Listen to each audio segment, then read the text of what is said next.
YouTube says it has had enough of vaccine misinformation on its site. Well, the company is taking down anti-vaccine videos and banning major accounts because it says it needs to, quote, remove egregious, harmful content. NBC News. That's censorship.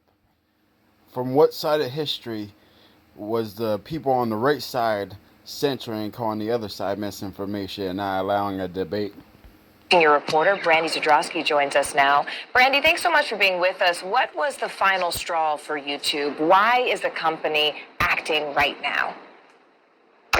Yeah, anti-vaccine misinformation has always really thrived on YouTube. Actually, with the COVID vaccine, which ain't really a vaccine, it's experimental gene therapy, there are some pro-vaccine people speaking against it.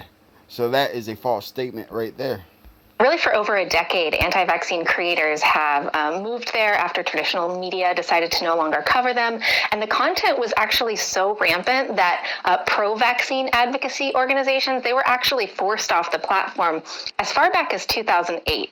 So the difference... They were forced because they had a difference of opinion and expressing themselves and showing contrary evidence. That ain't allowed in communism. Now is obviously COVID. YouTube explained it to me in a blog post, and they said, this is a quote, "We've steadily seen false claims about the coronavirus vaccines spill over into misinformation about vaccines." And who decides these false claims?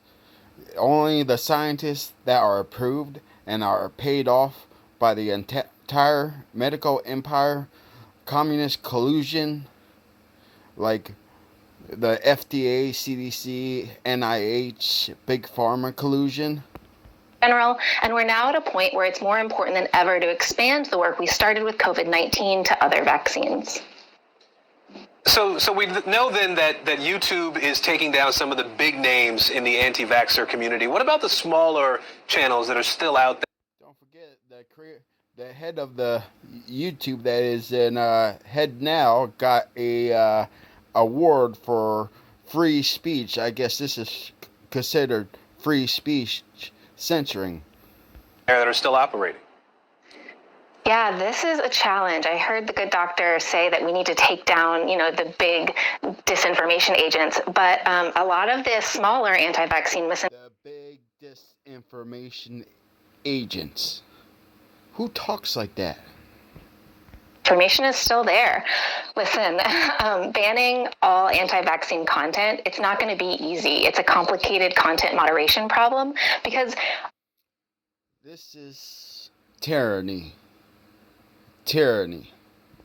Anti-vaxxers are very good at evading the platforms, and so we're just going to have to wait to see how well they do.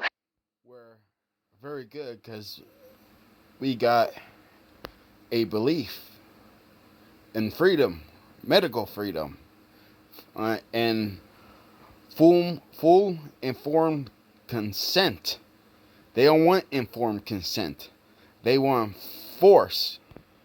It's important to note that anti-vaxxers have been very open about the fact that they were going to use COVID as a way in to raise money, to grow their base, and they're not just going to go... Yes, it costs money to resist. It cost our founders money to start a revolutionary war.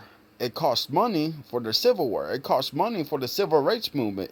It cost money for the Women's Rights Movement. Everything costs money. So what's your point? Away now.